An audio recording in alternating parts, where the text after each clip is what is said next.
சரி, ஃபஸ்ட்டு பார்த்தீங்கன்னா, அதாவது ஒரு ஃப்ரீ பாடி தங்கு தடைன்ற ஒரு ஆப்ஜெக்ட் வந்து மேலேருந்து ஒரு பர்ட்டிகுலர் ஹைட்லேருந்து கீழே விழும்போது அதில் உள்ள ஈக்குவேஷன் ஆஃப் மோஷன் வந்து கண்டுபிடிச்சோம். அப்போ ஹைட்டு கண்டுபிடிக்கான ஃபார்முலா, டைம் கண்டுபிடிக்கிறதுக்கான ஃபார்முலா, அதே மாதிரி ஒரு வெலாசிட்டி எப்படி இருக்கும், அதாவது ஒரு ஆப்ஜெக்ட் வந்து மேலேருந்து கீழே விழுது தங்கு தடையின்றி. அப்படி விழும்போது நமக்கு எந்த ஒரு டிஸ்டர்பன்ஸ் இல்லாமல் கீழே விழும்போது அதில் ஹைட்டு எவ்வளோ, அந்த ஹைட் நமக்கு தெரியாமல் இருந்தால் ஹைட்டு கண்டுபிடிச்சிக்கலாம். அதே மாதிரி அந்த ஆப்ஜெக்டோட வெலாசிட்டி நமக்கு ஹைட் தெரிஞ்சு வெலாசிட்டி தெரியாமல் இருந்தால் வெலாசிட்டி கண்டுபிடிச்சிக்கலாம். அதே மாதிரி நம்ம வெலாசிட்டி தெரியும், ஹைட்டு தெரியும் அப்படின்னா என்ன கண்டுபிடிக்கலாம், டைம் டூரேஷன், எவ்வளோ டைம் இந்த ஹைட்டு பர்டிகுலர் ஹைட்லேருந்து கீழே கிரவுண்டுக்கு வர்றதுக்கு ரீச் ஆகிறதுக்கு எவ்வளோ டைம் ஆச்சு அப்படிங்கிறத நம்ம கண்டுபிடிச்சிக்கலாம். அப்படிங்கிறது அதுக்கான ஃபார்முலா ஆல்ரெடி நம்ம டெரைவ் பண்ணியாச்சு. நெக்ஸ்ட் பார்த்தீங்கன்னா, எ பாடி த்ரோன் வெர்டிக்கல் அப்வர்ட், மேலேருந்து கீழே விழுந்தது. இப்போ பார்த்தீங்கன்னா அடுத்த டாபிக் பார்த்தீங்கன்னா அதாவது கீழேருந்து மேல் நோக்கி போகுது ஒரு ஆப்ஜெக்ட், கீழேருந்து மேலே எரியுதோம்.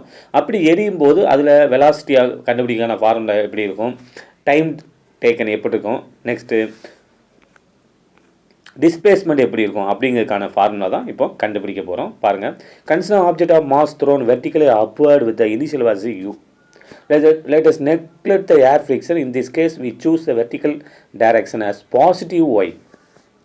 அதாவது மேலேருந்து கீழே வரும்போது நமக்கு பார்த்தீங்கன்னா, அதாவது நெகட்டிவ் வரும். அப்போ கீழேருந்து மேலே போகும்போது positive. Then the acceleration a is equal to -g. அதாவது பார்த்தீங்கன்னா நமக்கு அப்போ ஆல்ரெடி பார்த்தீங்கன்னா நமக்கு மேலேருந்து கீழே விழுது. அப்போ நமக்கு கிராவிட்டியோட டைரக்ஷனில் இருக்குது. இப்போ பார்த்தீங்கன்னா கீழேருந்து நமக்கு மேலே நோக்கி போகும்போது ஏக்கு பதிலாக -g போடும். எதனாலனா கிராவிட்டியோட டைரக்ஷனுக்கு ஆப்போசிட் டைரக்ஷனில் மூவ்மெண்ட் இருக்குது. ஸோ அதனால் நம்ம என்ன பண்ணுறோம், ஆக்சிலரேஷனுக்கு -சைன் யூஸ் பண்ணுறோம். இந்த kinematic equation for the motion R okay. இப்போ நமக்கு தெரியும் v is equal to u plus at. அதே ஃபார்முலா தான் இப்போ மாடிஃபை பண்ணி எழுதியிருக்கோம். v is equal to u minus ஏக்கு பதிலாக -g. அப்போ v a is equal to -g. பார்த்தீங்கன்னா v is equal to u minus gt. அடுத்து பார்த்தீங்கன்னா s equal to ut plus half at square படிச்சிருப்போம். அப்போ அதுலேயும் இதே மாதிரி பார்த்தீங்கன்னா ஏக்கு பதிலாக -g சப்ஸ்டியூட் பண்ணும்போது நமக்கு இந்த ஃபார்முலா கிடைக்கும். அடுத்து பாருங்கள், next v square equal to u square plus 2gy. v square equal to u square minus 2gy. நம்ம ஆல்ரெடி என்ன ஃபார்முலா படிச்சிருப்போம்னா v square equal to u square plus 2as.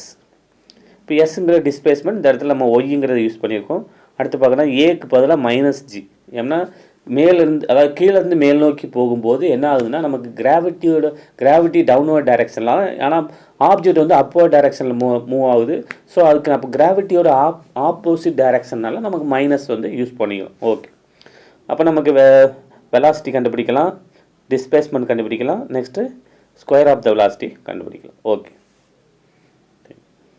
இப்போ ஹோம்ஒர்க் பார்த்தீங்கன்னா இந்த 2 கொஸ்டின். ஃபஸ்ட் ஒன் கேஸ் 2 ஒரு homework. Next